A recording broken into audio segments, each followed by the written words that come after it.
Vamos falar sobre o tabernáculo. O tabernáculo é a habitação de Deus. Há mais ou menos 1200 anos antes de Cristo, Deus ordenou a Moisés: faça-me um tabernáculo onde eu morarei. E agora desceu, como diz a palavra, e Israel viu a nuvem de dia e o fogo à noite. Tudo começa em Êxodo 25, 1 e 2. Então falou o Senhor a Moisés, dizendo: fala aos filhos de Israel que me tragam uma oferta alçada de todo homem cujo coração se mover voluntariamente. Dele tomareis a minha oferta alçada. Aqui Deus começa a dizer a Moisés quais materiais ele quer para a construção do tabernáculo. Hebreus 8:5, os quais servem de exemplar e sombra das coisas celestiais, como Moisés divinamente foi avisado, estando já para acabar o tabernáculo, porque foi dito: olha, faze tudo conforme o modelo que no monte se te mostrou. O que Deus dizia é que o tabernáculo era a sombra do que viria, de modo que ao lermos a passagem entendamos que vemos as coisas porque a velha aliança nos dá a sombra, mas a nova aliança nos dá a substância. Israel caminhou na sombra das coisas, mas nós caminhamos nas substâncias dela. Deus ordenou as coisas a Moisés. Todas elas estavam relacionadas a Jesus. O ouro significa que ele é divino, a prata, que ele é redentor, e o bronze, que ele veio e sofreu. O tabernáculo é uma revelação de Jesus. O azul, Jesus é o Filho de Deus, está em João.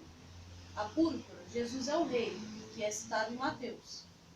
Escarlate, Jesus, o Salvador, que está em Lucas. E o linho fino, Jesus é o homem perfeito, que está em Marcos. Outras características, assim como Jesus: a pele de cabra, profeta. O profeta ele usava as vestes sacerdotais, tinha que ser exatamente como na Bíblia mandava.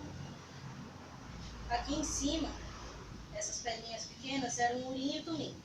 É o nome dado a um processo de adivinhação utilizado pelos antigos israelitas para descobrir a vontade de Deus sobre determinado evento, vem do hebraico luzes e perfeições.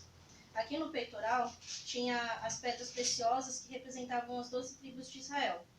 Cada uma dessas pedras preciosas estavam exatamente nessa mesma posição e tinha gravado o nome de uma das tribos neles. As pedras eram rubi, esmeralda, turquesa, berilo, topázio, safira, ágata, ônix, granada, diamante, ametista e jaspe. Que elas estão citadas em Êxodo 28, de 15 a 20, e tem uma sequência, e cada nome era relacionado com uma tribo. A pele de cordeiro, tingida de vermelho, era o sangue do cordeiro derramado. A pele de texugo simbolizava a ausência de beleza, que é citado em Isaías 53, 2. Deixa eu só abrir. São referências, então. Porque foi subindo como renovo perante ele, como raiz de uma terra seca. Não tinha parecer nem formosura. E olhando nós para ele, nenhuma beleza vimos, para que o desejássemos. A madeira de acácia representava a carne incorruptível, a única madeira que não apodrece e nem se corrompe. O tabernáculo foi construído de dentro para fora, e em nós, assim como em nós, Deus conserta o coração até chegar ao exterior. Podemos citar também João 14,6. Disse-lhe Jesus: eu sou o caminho, a verdade e a vida. Ninguém vem ao Pai senão por mim. O tabernáculo, o portão, ele era o caminho, Ele tem os 4 evangelhos, o azul, a púrpura, o escarlate e o branco, que as mensagens através da vinda de Cristo. A porta do lugar santo é a verdade, e o véu do lugar santíssimo é a vida. Nós vamos detalhar algumas peças do tabernáculo. Eu vou começar com o poste, que essa era onde estava firmado o exterior do tabernáculo. O poste era feito de madeira de acácia, madeira incorruptível, encontrada no deserto do Oriente e nos desertos da Arábia. E ela nos fala da perfeição do Filho de Deus vivo. Porém, Deus disse: quero que o poste seja forrado no topo com prata, que era a redenção, e que a base tenha bronze, que é o sofrimento. E eu quero uma corda de pelo de cabra, atada ao poste e bem presa ao chão. Então, a gente vai relacionar esses itens, do exterior. a madeira incorruptível fala do corpo incorruptível que foi de Cristo Jesus, né? O Redentor. Na prata, o Salvador foi Redentor, né? Ele venceu. No bronze, ele sofreu os nossos pecados. Na pele de cabra, ele sofreu e morreu, né? Está relacionado em Levíticos 9:3, que fala sobre o animal. Depois falarás aos filhos de Israel, dizendo: Tomai um bode para expiação do pecado, e um bezerro, e um cordeiro de 1 ano sem mancha para o holocausto. Na estaca de bronze, que foi enterrado até a metade, e a outra metade está fora, porque Jesus Cristo foi até os mortos e ressuscitou, por isso que a metade para fora e metade para dentro. Em Êxodo 25:8, Deus disse a Moisés, 25:8,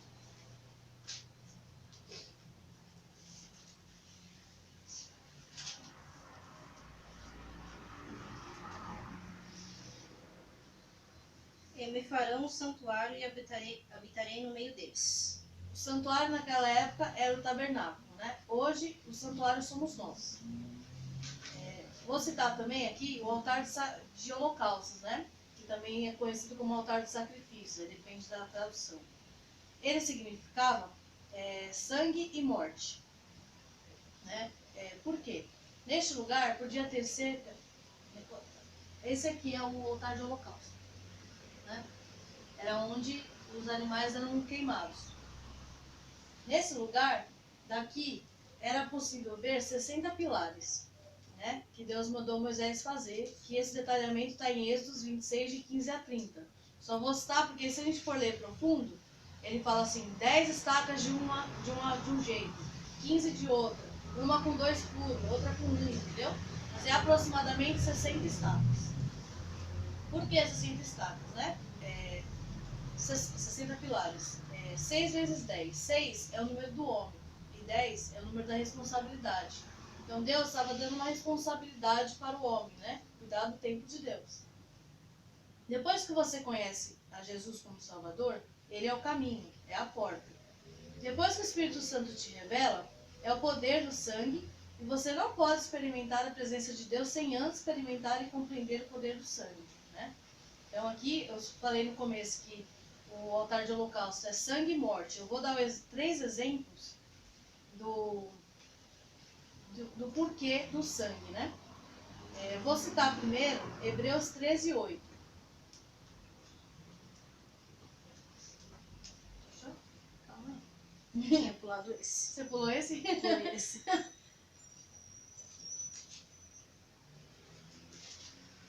13:8. Jesus Cristo é o mesmo ontem, e hoje e eternamente. Por que eu citei essa passagem? Porque em Efésios 1:7 diz que o sangue de Jesus nos dá perdão. E temos a redenção pelo seu sangue, a remissão das ofensas segundo as riquezas da sua graça. Ou seja, ele perdoa o nosso passado. Jesus Cristo é passado.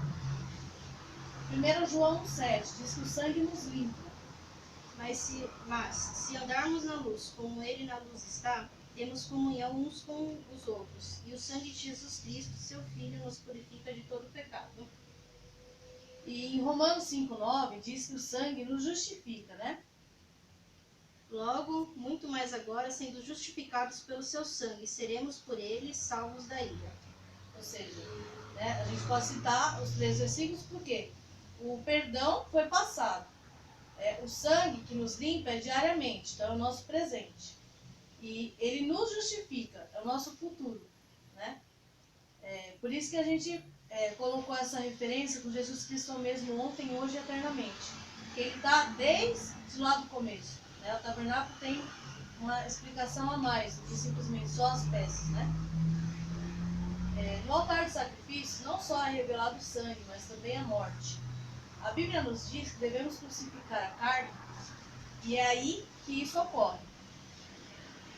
Em Lucas 9:23 diz: E dizia a todos: Se alguém quer vir após mim, negue-se a si mesmo, e tome cada dia sua cruz, e siga-me.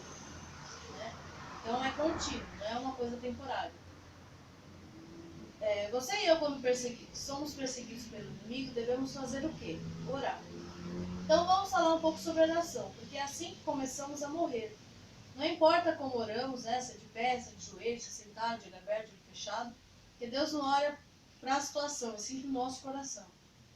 Então você entra com Jesus como Salvador pela entrada, em frente à cruz, né? O lugar da morte, e onde cada parte de nós se rende e podemos alcançar o altar, né?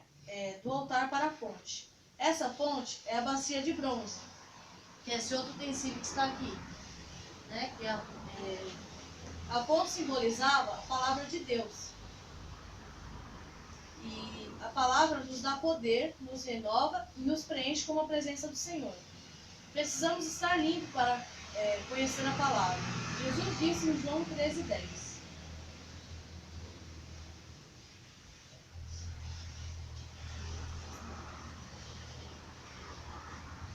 Disse-lhe Jesus: aquele que está lavado não necessita de lavar senão os pés, pois no mais todo está limpo. Ora, vós estáis limpos, mas não todos. Os santos, né, as pessoas que iam entrar no tabernáculo, eles lavavam duas partes do corpo, né?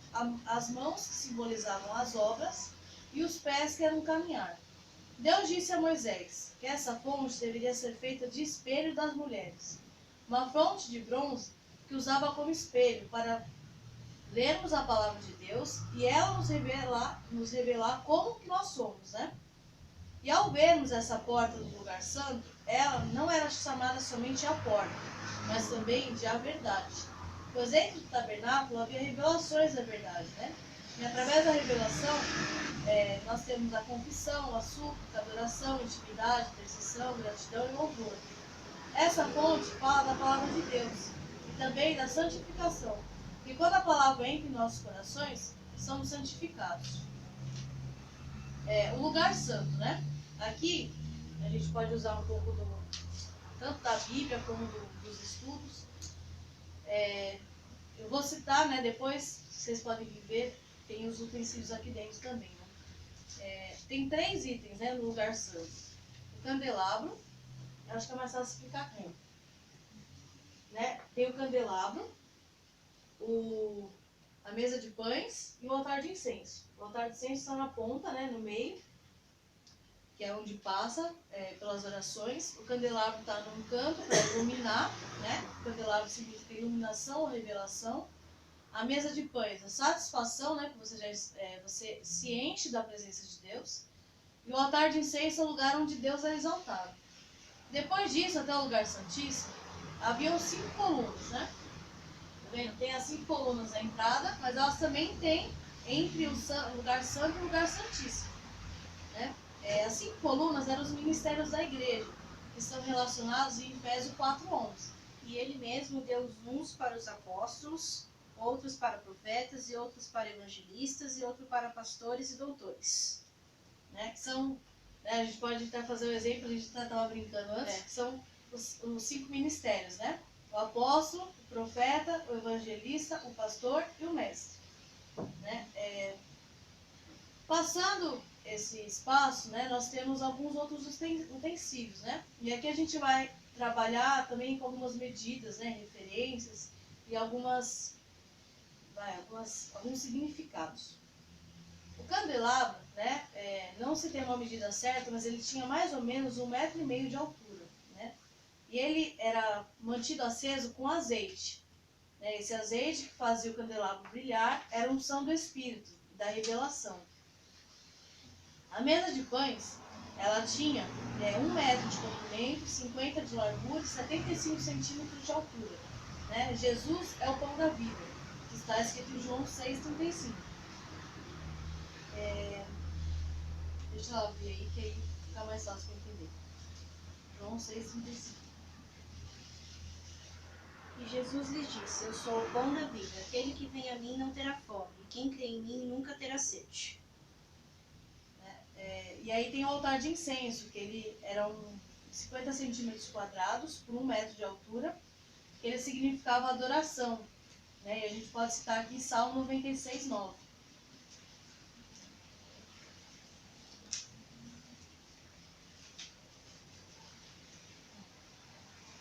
Adorai ao Senhor na beleza da santidade, tremei diante dele todos os moradores da terra. E aí nós temos o Santíssimo Lugar, né? Lá tinha o Santíssimo Lugar, né? Havia a Arca da Aliança, que ela está aqui. Nós trouxemos ela junto, a Arca da Aliança. Isso não é difícil, lugar de sofá, tá? A Arca da Aliança, ela simbolizava a justiça e a presença de Deus. Ela tinha 1,25 m de largura, por 70 de comprimento e 75 de altura. Né? Dentro da arca tinha 3 utensílios. A primeira era a tábua dos 10 mandamentos. E esse daqui. E os 10 mandamentos são: não terás outros deuses, não farás imagens para adorar, não tomarás o nome de Deus em vão, santifica o sábado, honra teu pai e tua mãe, não matarás, não adulterarás, não furtarás, não dirás falsos testemunhos e não cobiçarás. Tinha também uma porção do maná, que está citada em Êxodo 16:32.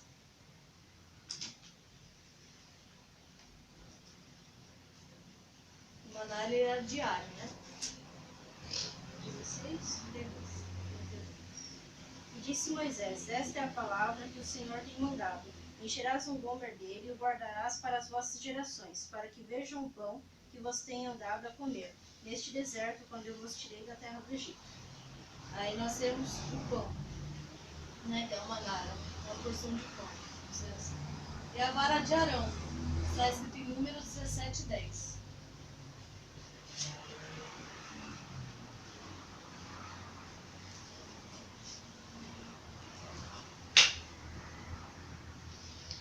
Então o Senhor disse a Moisés: torna a pôr a vara de Arão perante o testemunho, para que se guarde por sinal para os filhos rebeldes. Assim farás acabar as suas murmurações contra mim, e não morrerão. Nós também pesquisamos, né, como é que o tabernáculo ficava, né, sobre o local. Ele sempre vinha do lado leste, né, então norte, sul, leste, oeste. E as 12 tribos ficavam espalhadas em volta. Depois, quando vocês vierem ver, aqui tem as tribos, o nome de cada tribo, e tem 4 delas que têm referência na Bíblia, né? A gente explicou. Aqui dentro também, né, vocês podem ver as 2 camadas, né? Que não tinha aparência, e dentro nós temos os utensílios, né? E aí a gente pode concluir que é o seguinte, né? Nós precisamos buscar a presença do Senhor e a experiência tem que ser diária, né? Já no portão de entrada, nós somos reconciliados. No altar de sacrifício, fomos redimidos. Na fonte, fomos santificados. No candelabro, iluminados. Na mesa de pães, fomos satisfeitos. No altar de incenso, o exaltamos. No lugar santíssimo, o tocamos. Aí eu queria que vocês viessem dar uma olhada aqui na apresentação, né? E aí, não sei, qualquer dúvida, qualquer